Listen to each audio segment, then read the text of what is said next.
Hello and welcome to the first edition of Fine Dining in 2015 and Happy New Year. I'm your host Lisa Jill. Well, the Rock Bund area is now becoming more and more popular since you can find so many awesome restaurants here. Today we come to one of them which specializes in the revitalization of the classy Shanghai-style fusion cuisine. But what they do is definitely much more than a simply combination. So what kind of surprise that they will bring us? We'll see. Light and Salt is located on the 6th floor of the YWCA Rock Bund at number 133 Yuanmingyuan Road. Built in 1933, this old building has encountered a lot of celebrities in its 80 years. Ms. Song Qingling also had her own reading room in the restaurant we're going to visit. Now it's been redecorated as a private dining place. The name Light and Salt originates from two essential elements for all people. It's a place which enriches the mind as well as the palate. After enjoying the food, the bookstore here is full of literary classics and great stories. The nostalgic atmosphere is also really cool, with an antique floor, leather sofas, and dark red tableware.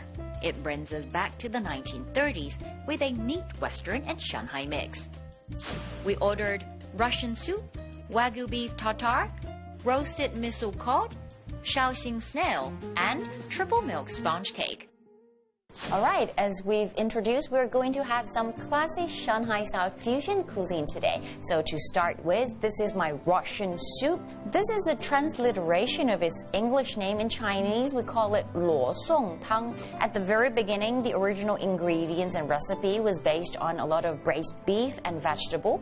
But during the supply shortage period in Shanghai, the chef wasn't able to manage to use all those original ingredients. So those clever Shanghai chef made an option to use tomato and a lot of red sausage instead of the original red cabbage and beef. So I'm going to give it a try. Here at Light and Salt, the chef goes back to the tradition, shows respect to the traditional recipe. So we use back as the red cabbage and other original ingredients together with a lot of modern contemporary touch. You've got the sweetness as well as the tastiness, but the chef decided to make as a clear soup. I will show respect to that, and I like it a lot. After a bowl of hot Russian soup, we get to enjoy another international flavor, the beef tartare. It highlights the restaurant's name, Light and Salt, by presenting each colorful ingredient artistically. This dish originated from traditional Korean raw beef. Instead of pear, the chef uses the European vegetable, capers, to go with the Wagyu beef. Mix the butter-poached egg yolk, Wagyu beef, and the squid ink aioli together. And the chewy, smooth texture of fresh beef will definitely satisfy your palate. Well, this is another illustration of the classy Shanghai-style fusion cuisine with a little bit of the Japanese influence. This is the marinated codfish, but presented in a very artistic way. The codfish is marinated in white miso overnight. White miso is more milder and a little bit sweeter, so it's also a better comparison with seafood. This is the pomegranate sauce, and with that extra sweetness, we will add extra umaminess to the entire dish. And the sauce in the middle is the potato puree with different vegetables with a mix. As in Rome, do as the Romans do. I'm going to follow the arty way, like an artist, with pomegranate sauce. So with the strong miso taste, the pomegranate sauce is quite milder. So it's quite nice with a good comparison. Rich codfish goes well with the sweet sauce and light salad.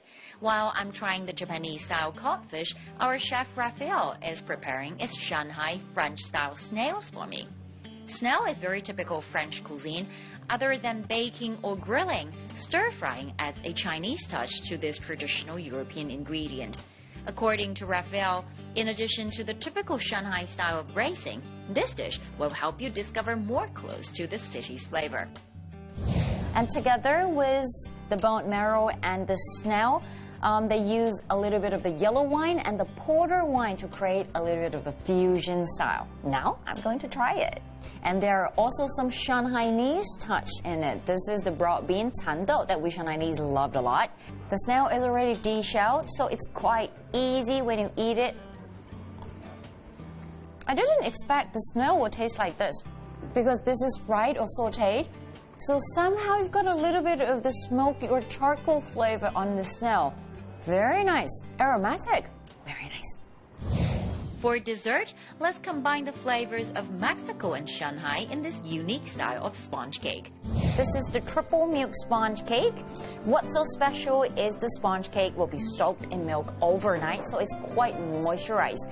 And with rum and cream topping, I guess it will be a quite mixed and general different flavor.